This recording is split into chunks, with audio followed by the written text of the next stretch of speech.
സംസ്ഥാനത്ത് ചൂട് കൂടുകയാണ്. ചൂട് അതിൻ്റെ പാരമ്യത്തിൽ എത്തി നിൽക്കുന്ന അവസ്ഥയിലാണ് ഇപ്പോൾ ഉള്ളത്. അതുമായി ബന്ധപ്പെട്ട് ഈ വൈദ്യുതി ഉപയോഗവും വലിയ രീതിയിൽ റെക്കോർഡ് ഉപയോഗത്തിലേക്കാണ് ഇപ്പോൾ കേരളത്തിൽ രേഖപ്പെടുത്തിയിരിക്കുന്നത്. അത്തരത്തിൽ വൈദ്യുതി ഉപയോഗവുമായി ബന്ധപ്പെട്ട് KCBക്ക് വലിയ പ്രതിസന്ധിയും നേരിടുന്നുണ്ട്. കാരണം ഈ വൈദ്യുതി ഉപയോഗം കൂടുന്നതോടുകൂടി ഈ വൈദ്യുതി നിയന്ത്രണം ഏർപ്പെടുത്തുന്ന ഒരു അവസ്ഥയിലേക്കാണ് പോകുന്നത്.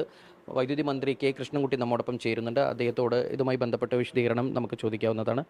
ഇപ്പോൾ വൈദ്യുതി ഉപയോഗം വൈകുന്നേര സമയങ്ങളിൽ ചൂട് കൂടുന്നതുമായി ബന്ധപ്പെട്ട് വൈദ്യുതി ഉപയോഗം കൂടുകയാണ്. അപ്പോൾ ഈ വൈദ്യുതി പ്രതിസന്ധിയോ അല്ലെങ്കിൽ ഇതുമായി ബന്ധപ്പെട്ട് പവർ കട്ടോ ഉണ്ടാകാൻ സാധ്യതയുണ്ടോ? പവർ കട്ട് ഉണ്ടാകാതിരിക്കാൻ വേണ്ടിയുള്ള എല്ലാ നടപടികളും ഗവൺമെൻറ്റിൻ്റെ ഭാഗത്തുനിന്ന് ഇലക്ട്രിസിറ്റി ബോർഡിൻ്റെ ഭാഗത്തുനിന്ന് ശ്രമിക്കുന്നുണ്ട്.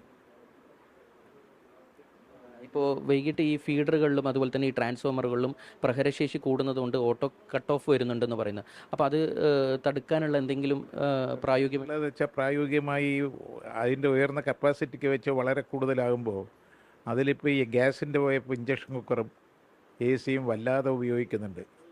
ആ ഉപയോഗിക്കുന്നത് ഒന്ന് ചെറിയൊരു നിയന്ത്രണം എല്ലാവരും കൊണ്ടുവന്നാൽ നമുക്കൊരു പ്രശ്നമില്ലാണ്ട് പോകും. ഓവർലോഡാകുമ്പോൾ ഡ്രിപ്പാകുമല്ലോ, അതാണിപ്പോൾ നടക്കുന്നത്. അത് കഴിക്കാതിരിക്കാൻ വേണ്ടിയിട്ടുള്ള ശ്രമം നടക്കുന്നുണ്ട്. നമുക്ക്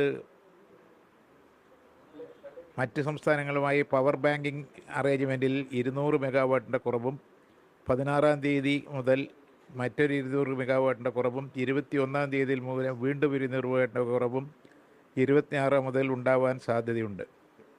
പവർ ബാങ്കിങ് നമ്മൾ കൊടുത്തത് ഇങ്ങോട്ട് തിരിച്ചു കിട്ടുന്നത് അതിൻ്റെ കഴിഞ്ഞു കാലാവധി. അത് കിട്ടാത്തതുകൊണ്ടുള്ളൊരു ക്രൈസിസ് വരാനുള്ള സാധ്യതയുണ്ട്. അത് മുൻകൂട്ടി കണ്ടുകൊണ്ടാണ് പവർ എക്സ്ചേഞ്ചിൽ കൂടുതൽ വൈദ്യുതി ലഭ്യമാക്കുന്നതിന് ബുദ്ധിമുട്ടായതിനാൽ ദീർഘകാല കോൺട്രാക്റ്റുകൾ ഏർപ്പെടാൻ സംസ്ഥാന റെഗുലേറ്ററി കമ്മീഷൻ്റെ അനുവാദം KSEB ചോദിച്ചിട്ടുണ്ട്. 22-ാം തീയതിയിലെ പൊതു തെളിവെടുപ്പിന് ശേഷം അനുമതി ലഭിക്കുമെന്നാണ് പ്രതീക്ഷ. അത് ലഭിച്ചാൽ നമുക്ക് വലിയ പ്രശ്നമില്ലാതെ കൊണ്ടുപോകാൻ സാധിക്കും. KSEB പറയുന്നുണ്ട് ഒരു 15 മിനിറ്റെങ്കിലും നിയന്ത്രിക്കേണ്ട ഒരു അവസ്ഥയിലേക്ക് പോകുന്നുണ്ട് എന്നാണ് കാര്യങ്ങൾ പറയുന്നത്. അപ്പോൾ അത്തരത്തിലൊരു ഇത് അനുമതി കിട്ടിയാൽ നമുക്ക് ഇല്ലാതെ കൊണ്ടുപോകാൻ സാധിക്കുന്നുള്ളതാണ് പ്രതീക്ഷ. സ്വയം എല്ലാവരും ഒന്ന് നിയന്ത്രിക്കണമല്ലോ. മന്ത്രി പറയുന്നത് അതായത് ചൂട് കൂടുതലാണ്. ഈ പീക്ക് അവറിൽ ആണ് ഇഞ്ചക്ഷൻ കുക്കർ ഇപ്പോൾ ധാരാളം ഉപയോഗിക്കുന്നത്, ജോലി കഴിഞ്ഞ് വന്നിട്ട്. അതൊന്ന് ചെറിയൊരു നിയന്ത്രണം കൊണ്ടുവന്നാൽ തന്നെ നമ്മൾ രക്ഷപ്പെടും.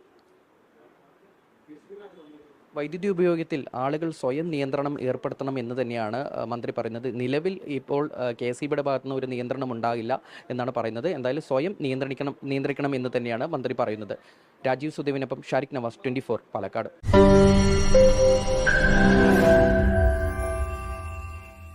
ലോകത്തെവിടെയായാലും ഏത് സമയത്തും 24 വാർത്തകളും ഓഗ്മെന്റഡ് റിയാലിറ്റി പാക്കേജുകളും എക്സ്പ്ലെയിനറുകളും വിശദമായി കാണാൻ ഞങ്ങളുടെ YouTube ചാനൽ നിങ്ങൾക്ക് സബ്സ്ക്രൈബ് ചെയ്യാം.